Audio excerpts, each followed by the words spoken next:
guys, this is Faith from FaithfullMess. Welcome back to my channel.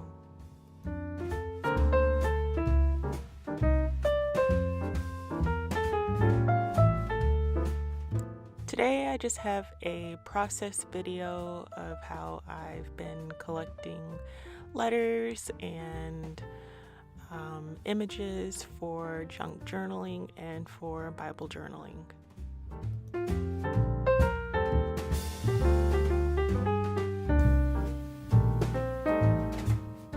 Now, for those of you that have already started a collection of ephemera, you might already be familiar with this. I am just getting into junk journaling, so I went through collecting some junk mail and collecting old magazines to start a collection of letters and images. So this is what you can do. Of course, there's many ways that you can start your own collection.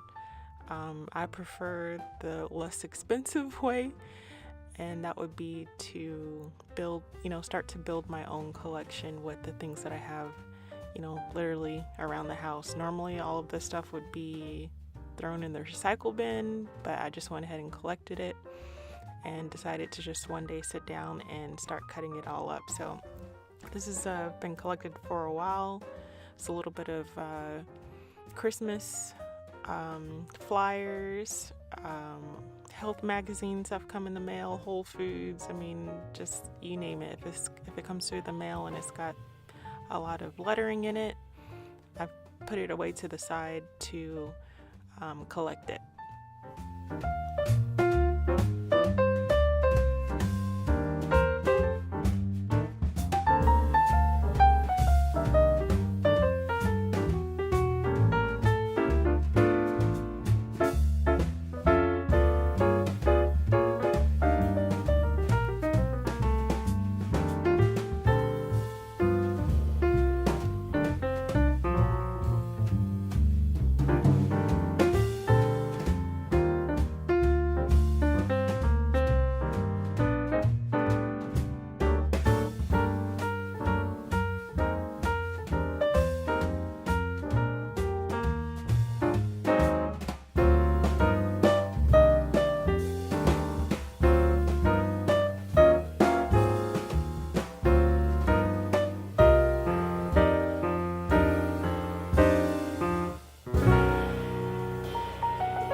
I'm still pretty disorganized as far as how I want to store my ephemera pieces, but what I've found helpful so far is to make a pile for things that I've dedicated just for the alphas and another pile for the colors and the images. So I kind of should have 3 different piles, but right now I just kind of have 2.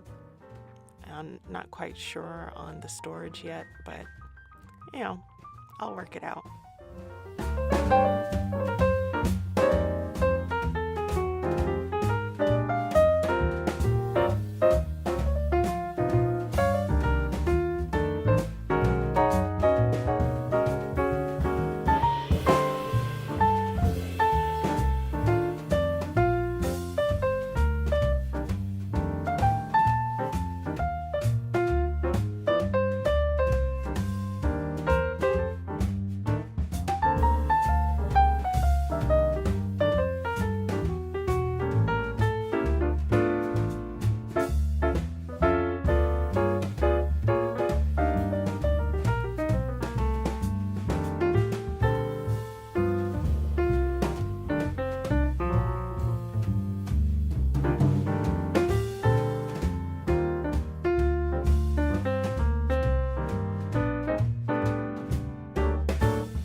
I've switched over to binding my junk journal, these books, and these cardstocks I've already put to the side before and just kind of handpicked some items that I wanted to go together.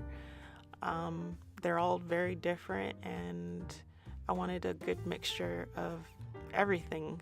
So there's no real rhyme or reason to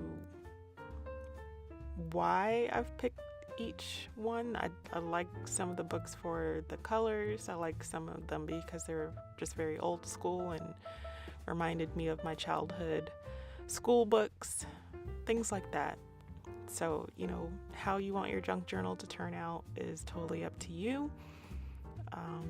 Just make it your own. And again, there's going to be a billion things thrown on top of these pages already. So for your first junk journal, I'd suggest, getting some items that aren't expensive and aren't like your, any prized books or anything like that. Just make sure that it's something that you can be okay with if you decide that you don't want to put too much into it, if that makes sense. Am I making any sense? You know what I mean. Don't start out with a vintage book that your grandmother gave you. Make sure that's something that you're willing to be okay to part with if it doesn't turn out right. That's what I mean.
Well, my messy bunnies, we've reached the end of another video. Thank you so much for being here. Thank you for your support.